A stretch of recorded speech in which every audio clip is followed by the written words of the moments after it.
prend place, c'est du VIP gratuit.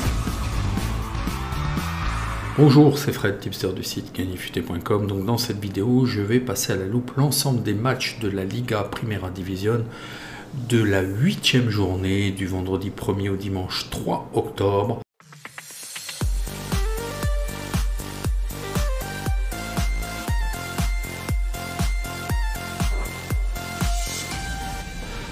Avant toute chose, n'oubliez pas de vous abonner et d'activer la cloche de notification afin de ne plus rater aucune vidéo et pour être informé des nouveaux posts dans l'onglet communauté.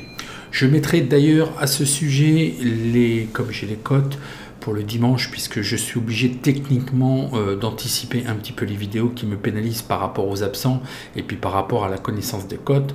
Je vais mettre dans l'onglet communauté un petit post et puis aussi sur les réseaux sociaux. Je pense que Twitter aussi c'est pas mal. Ce qu'il y a, c'est que je suis limité en caractères. Donc voyez en commentaire, je mettrai les confirmations des pronostics qui étaient en suspens en attente évidemment des cotes, mais si entre temps il y a des absents et des blessés.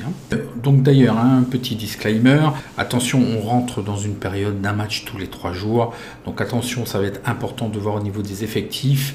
Là ce sont des matchs assez rapprochés, il faut des fois attendre 24 à 48 heures pour qu'un joueur soit déclaré absent. Malgré tout ce que je vais vous dire, il va falloir rechecker les absents pour avoir un pronostic le plus affûté possible. Et puis, donc je vous rappelle, lors de la dernière vidéo, la 7e journée, vous avez la timecode, vous pouvez passer d'un match à l'autre. Et puis au niveau du descriptif, vous avez les liens pour passer aussi d'un pronostic à l'autre pour tel ou tel match.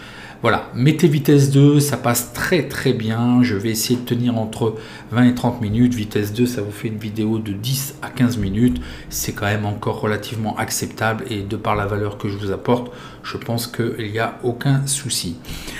Au niveau des résultats, on va passer quand même par la case résultats. C'est dommage, on a juste un match perdant. Sinon, c'était imperfect. Je vous ai proposé Alaves Atlético.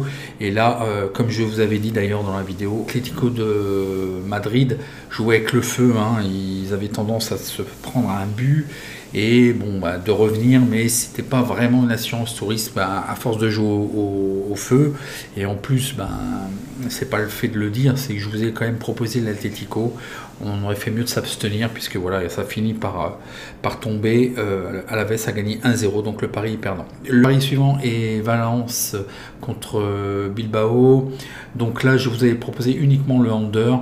Et effectivement, bon, le match, il y a eu un petit fait de match. Ils sont restés à 10 contre 11. Je vous avais proposé aussi le score. Je vous avais proposé le match nul, mais on ne l'avait pas pris. Je vous avais demandé uniquement de prendre le under, mais tout ça a été gagnant, mais je n'ai validé que le under. Séville Espagnol, donc je vous avais proposé le 1, la victoire sèche de Séville, donc là aussi c'est un pari gagnant. Real Sociedad Elche, je vous ai proposé de prendre le under et là aussi Real Sociedad a gagné 1-0, le under est passé, donc c'est aussi un pari gagnant. Donc 3 paris gagnants, un pari perdant, c'est quand même pas mal. Prenons tout de suite pour la 8e journée de la Liga Primera División. Alors je vais vous grossir un petit peu, voilà, je pense que vous allez mieux y voir. Donc le premier match est Bilbao 10e contre Alaves 19e. Donc voilà, une très belle régularité de Bilbao, même s'ils m'ont fait mentir l'avant-dernier match contre Vallecano, parce que cette équipe est toujours pressentie meilleure à domicile. Et puis Alaves vient de se réveiller, vient de faire une belle opération contre l'Atlético. Ils doivent confirmer maintenant.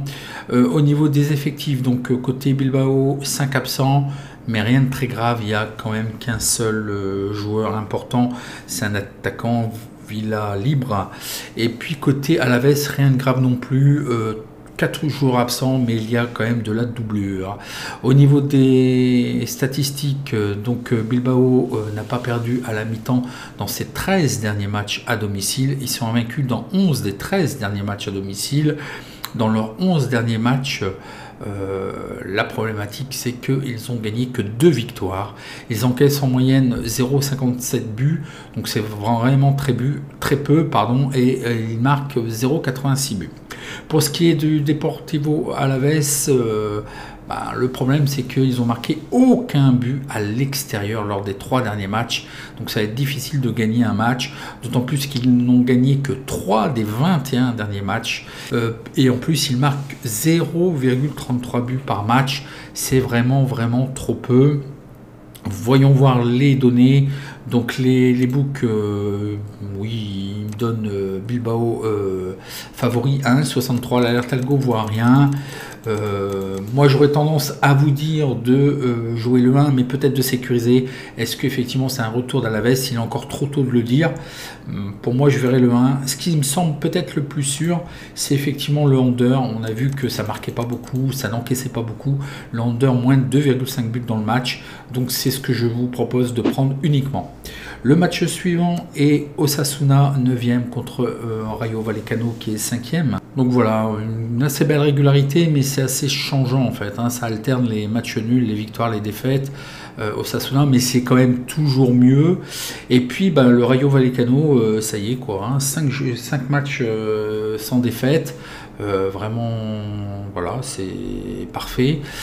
Au niveau des effectifs, Osasuna, 2 absents, dont un joueur en défense important, Hernandez. Et côté Vallecano, 2 joueurs absents, dont un défenseur où là je vous tirerai le nom parce que c'est très compliqué pour moi, Salveljic, je pense que ça se dit comme ça. Pour ce qui est des stats, Osasuna n'a gagné qu'un seul de ses 6 derniers matchs à domicile, donc vous voyez, il renoue quand même avec la victoire. Bizarrement, les 3 dernières victoires, c'est à l'extérieur. Est-ce qu'ils sont beaucoup plus à l'aise à l'extérieur? C'est quand même assez étonnant. Il y a des équipes comme ça, c'est étrange à expliquer. Pour ce qui est du Rayo Vallecano, ils sont sur 3 victoires consécutives et dans leurs 3 derniers matchs, ils ont marqué 2 buts et plus. Il y a eu plus 2,5 buts dans leurs 3 derniers matchs, donc ça claque, ça y est, ils ont pris le bon pli, je pense. Pour ce qui est des books, on nous donne Osasuna favori à 2,37. Et puis l'alerte algo détecte le match nul.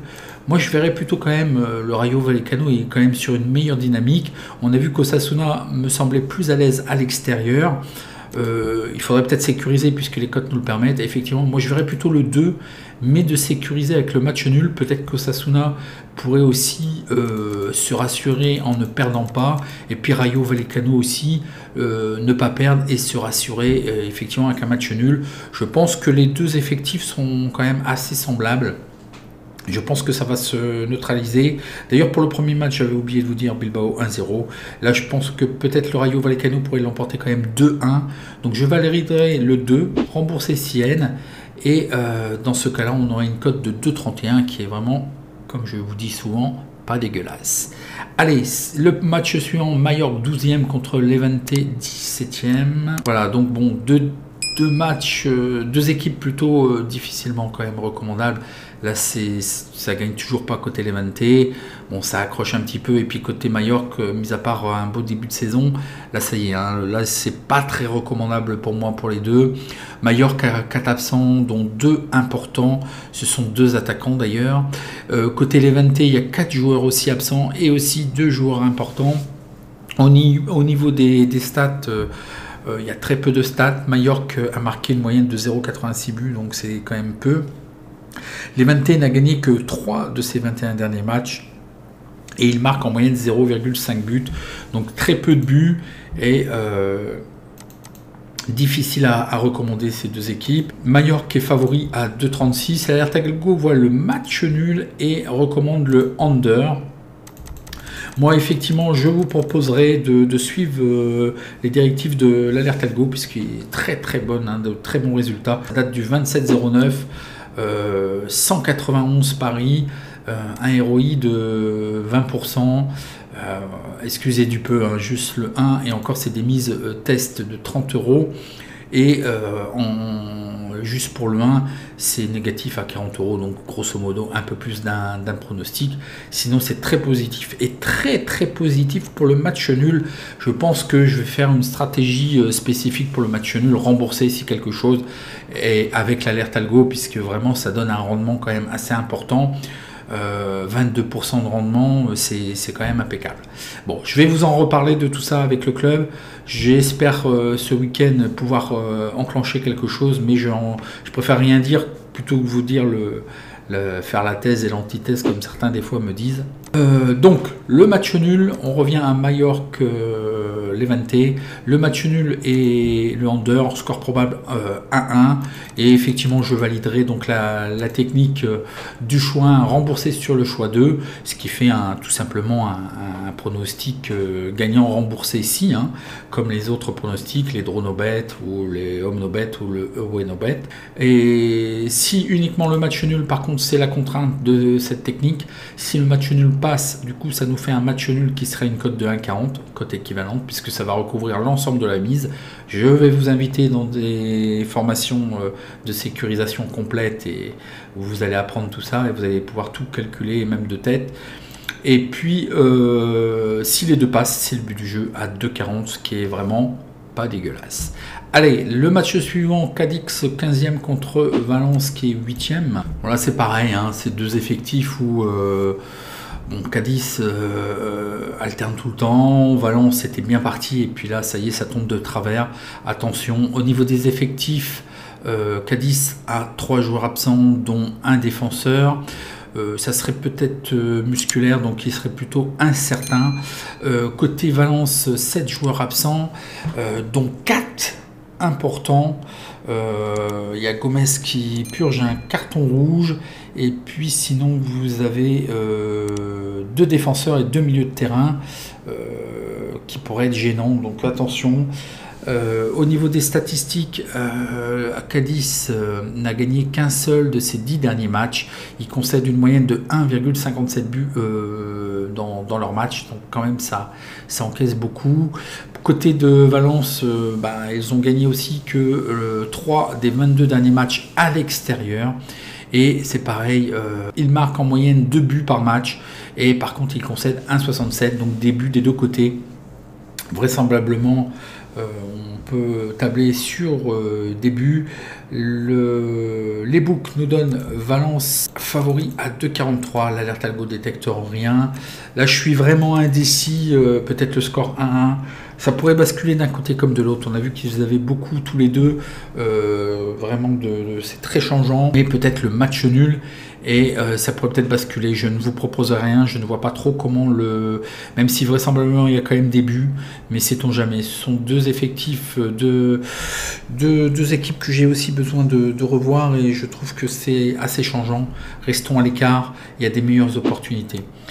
L'Atlético de Madrid, la grande affiche, le 4e contre le Barça 6e. Donc voilà, hein, 2 belles régularités, mais moi ça me semble quand même, de par leurs ambitions, de par les effectifs, ça me semble quand même, je vais être sévère, mais encore en dedans.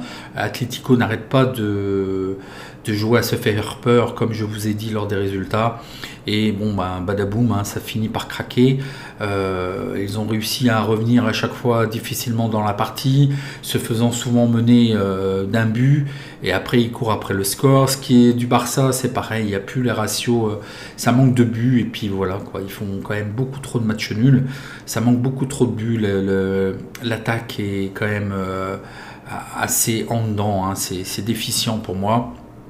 Au niveau des effectifs, aux côtés de l'Atlético, vraisemblablement, donc il faudra checker par rapport aux échéances européennes qu'il y a eu 3 jours plus tôt, le groupe sera au complet, donc à voir. Côté Barça, bon, ce sont maintenant un petit peu les absents habituels. Il y a 5 absents, donc quand même assez gênant. Je pense par exemple à Braithwaite.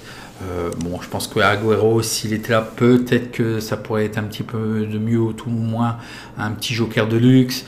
Dembélé qui est toujours blessé, donc bon, il y a quand même des absents. Il faudra revoir ces deux effectifs, enfin surtout le Barça, quand il y aura un petit peu tout le monde, et je pense que ça va quand même monter en puissance. Mais là, il n'y a pas vraiment les bons dosages, et pour moi, ils sont pas forcément recommandables. Attention, hein, c'est pas une assurance tout risque, et je trouve que c'est trop fébrile. Voyons voir les statistiques. Lors des 12 derniers matchs à domicile, l'Atlético est invaincu. Ils sont invaincus dans 43 des 51 derniers matchs. C'est juste pour vous montrer un petit peu l'échelle. Ils sont invaincus dans leurs 11 derniers matchs à domicile. Il concède une moyenne de 0,67 buts et il marque une moyenne de 0,75 buts, donc trop peu de buts, mais c'est le style Atlético de toute façon. Madrid est invaincu lors des 6 derniers matchs, ils sont invaincus dans 39 des 45 derniers matchs et ils marquent une moyenne de 0,5 buts, donc c'est beaucoup trop peu pour le Barça. Voyons voir les books, qu'est-ce qu'ils nous disent. C'est l'Atlético de Madrid qui est favori. L'alerte algo détecte le 1, la victoire de l'Atlético de Madrid. Moi, je vous proposerai un match nul et le under. On a vu que ça marquait peu, ça encaisse peu. 1-1, match nul, et c'est ce que je vous demanderai de valider. Le match nul, remboursé si under. Et si les deux passent, ça nous ferait une cote de 2,65. Qui est bonne à prendre.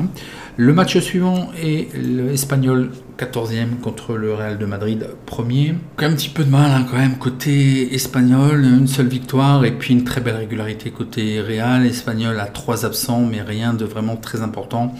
Côté Real, 4 absents, donc certains sont déjà de longue date, genre Marcelo et puis Bale. Cavaral en défense qui doit se faire aussi sentir. Au niveau des statistiques, Espagnol est sur un bilan vraiment très médiocre au niveau des victoires, avec une seule victoire comme je vous l'ai dit. Le Real de Madrid est invaincu dans ses 25 derniers matchs, est invaincu dans 34 des 35 derniers matchs. Il marque en moyenne 2,75 buts, donc voilà, l'attaque parle. Au niveau des cotes, les books nous donnent 1,70 pour le Real. L'alerte algo détecte rien. Moi, je vous proposerai effectivement le 2. Un score de 2-0. Je prendrai effectivement le 2-0 que j'ai pas noté, mais que je vais rajouter. Le match suivant est Elche contre Celta Vigo. Un petit peu de mieux côté Celta Vigo. Par contre, ça alterne tout le temps côté Elche. 2 absents, dont un joueur important en attaque. Côté de Celta Vigo, c'est pareil, 2 joueurs absents et 2 joueurs importants, un en attaque et un en défense.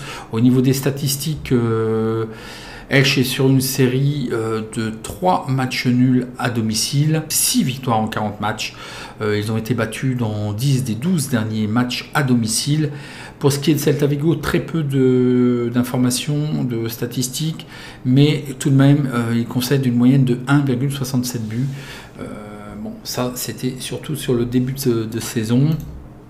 Les books nous disent, nous donnent Celta Vigo favori. L'alerte algo détecte le match nul.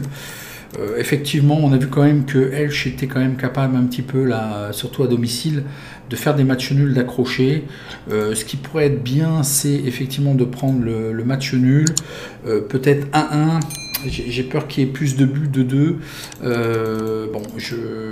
C'est ma réticence. Je pense que le under pourrait être peut-être intéressant, mais j'ai peur aussi du 2-2, donc j'ai peur de la sécuriser autrement. Donc je vous dirais plutôt de rester à l'écart, et sait-on jamais, le match pourrait basculer d'un côté comme de l'autre, donc je ne prendrai rien. Je vois plutôt le match nul, ça pourrait basculer d'un côté comme l'autre. J'ai du mal avec le over, le under. Pas sûr non plus que les deux marques, 0-0, 1-1, 2-2, ça me semble, ce sont 2 effectifs à revoir. Donc prenez rien, il y a des meilleures opportunités. Le match suivant, Retafe 20e contre le Real Sociedad 2e. Donc là, c'est rouge de chez rouge. Côté Retafe, aucune victoire, là, plus rien ne va. D'autant plus qu'ils ont 4 absents, dont 3 joueurs importants. Et les 4 absents, ce sont des milieux de terrain. 4 milieux de terrain importants, voilà, ce sont les titulaires au poste vraisemblablement, d'après mes regroupements. Donc le milieu de terrain est décimé, donc ça risque de faire peut-être vraiment très très mal. Côté Real Sociedad, attention, il y a quand même 11 absents. Bon, certains sont quand même de longue date. Pour moi, il y a 4 joueurs importants, donc quand même 3 attaquants. Donc attention, il y a un défenseur. Donc attention quand même. D'autant plus qu'il y a eu 3 jours plus tôt le match. Il faudra checker, confirmer un petit peu tous ces absents et de voir malgré tout quand même 4 absents. Donc peur de contre-performance, et la Ligue Europa, souvent c'est assujetti. Certains, vous verrez toutes les semaines après les matchs de Ligue des Champions, Ligue Europa, il y a régulièrement des contre-performances. Alors au niveau des stats, Ils sont sur 7 défaites consécutives, Rétafé. Ils ont comptabilisé que 3 victoires dans les 27 derniers matchs. Ils marquent en moyenne 0,33 buts, donc c'est vraiment infime. Dans les 7 derniers matchs de toute compétition confondue, il n'y a aucune défaite côté du Real Sociedad. Et dans les 10 derniers matchs, ils sont invaincus à 9 reprises, donc c'est quand même pas mal. Donc les books proposent Real Sociedad à 2,26. L'Alert Algo voit le match nul, pourquoi pas, hein, c'est une contre-performance, un match nul. Moi sur le papier je verrai le 2, ce qui me gêne c'est quand même les absents. Bon, depuis un certain temps ils ont joué, ils ont plus ou moins bien réussi comme ça. Là il y a eu la Ligue Europa. D'un fait normal, sans Ligue Europa, je vous aurais certainement proposé, et sans autant d'absents, 2-0 pour Real Sociedad. Mais là, je vous dirais de rien prendre, parce qu'il y a trop de risques, il y a trop d'absents. Il faudra revoir ses effectifs. Le match suivant est Villarreal-Betis. Villarreal 11e, Betis est 7e. Donc voilà, Villarreal, une très belle régularité. Malgré tout, ils effritent leurs points avec des matchs nuls. Il faudra revoir aussi l'effectif par rapport aux échéances européennes pour les deux, que ce soit en Ligue Europa et Ligue des Champions. Pour ce qui est du Betis, 3 victoires lors des 4 derniers matchs. Au niveau des effectifs, pour l'instant de déclarer Villarreal, il y a 3 joueurs absents, dont un défenseur qui pourrait être gênant pour le dispositif tactique. Côté Real Betis, c'est pareil, 3 joueurs absents, dont un défenseur qui peut être quand même important pour le dispositif tactique. Les stats, Villarreal n'a pas perdu dans ses 9 derniers matchs de toute compétition confondue. Ils sont invaincus dans 53 des 62 derniers matchs. La problématique, c'est que lors des 10 derniers matchs, il n'y a qu'une seule victoire. Ils ont marqué une moyenne de 2 buts à domicile. Il y a quand même beaucoup de 0-0, mais c'est vrai qu'à domicile, il me semble quand même un peu mieux. Pour ce qui est du Real Betis, ils sont invaincus dans 22 des 24 derniers matchs. Les deux équipes ont marqué dans les 6 derniers matchs extérieurs. Et puis le Real Betis a marqué 2 buts ou plus dans ses 5 derniers matchs. Donc ça claque quand même un petit peu. Donc Villarreal est donné favori à 2,06. L'Alert Algo détecte rien. Le problème de Villarreal, c'est quand même au niveau des matchs nuls. Donc il faudrait couvrir.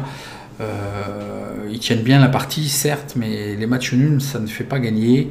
Je vous conseillerais quand même le 1, parce que je pense que Betis aura eu aussi son match de Ligue Europa. 2-1.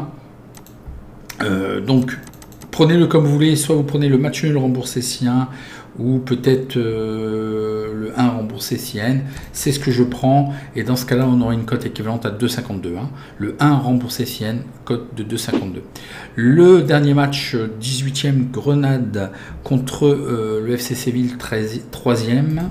Donc Grenade n'a toujours pas gagné, et ça risque d'être compliqué. Ils ont 5 absents, dont 3 joueurs quand même importants. Pour ce qui est de Séville, 2 joueurs absents et 2 joueurs quand même importants aussi, un milieu de terrain et un attaquant. Malgré tout, une très très belle régularité de Séville. Bon, il faudra checker les absents par rapport à leurs prestations en Coupe d'Europe. Pour ce qui est de Grenade, ils ont qu'une seule victoire dans les 14 derniers matchs, et ils concèdent une moyenne de 2 buts par match. Pour ce qui est de Séville, ils sont invaincus dans leurs 8 derniers matchs, et ils sont invaincus dans 29 des 34 derniers matchs. Voyons voir les données sans trop de soucis. Les books donnent favori à 1,83 Séville. L'Alert Algo détecte absolument rien, et là ce n'est pas... je voulais sécuriser quand même, sait-on jamais. J'ai peur d'une contre-performance de Séville par rapport à leur match 3 jours plus tôt, et il faudra checker l'effectif. Je donnerai 2-1 victoire de Séville, mais j'aurais aimé le sécuriser, mais les cotes sont trop basses, donc je ne préfère rien prendre. J'aurais peur quand même d'un retour de Grenade et d'une contre-performance de Séville. Donc voilà, il y a quand même pas mal de pronos, il y a quand même pas mal d'opportunités. Si vous avez apprécié, un petit like. Je répondrai à vos questions en commentaire. Dites-moi si vous voyez des pronostics plus judicieux. Dites-moi si vous avez gagné lors de la journée précédente. Et puis, sachez que sur la chaîne, vous avez déjà la Bundesliga qui est présente parce qu'il y a des matchs de vendredi avancés. Vous avez la Ligue 1 et juste après cette vidéo, mais ça sera certainement en soirée autour de 17h. Hein. Je vous laisse toujours 24 heures avant le match pour pouvoir poser vos pronostics et pouvoir étudier. Vous aurez la Serie A. Ok, et demain, vous aurez la vidéo Ligue 2 et la Première Ligue. Donc, vous êtes très gâtés. Allez, en attendant, bon match et merci.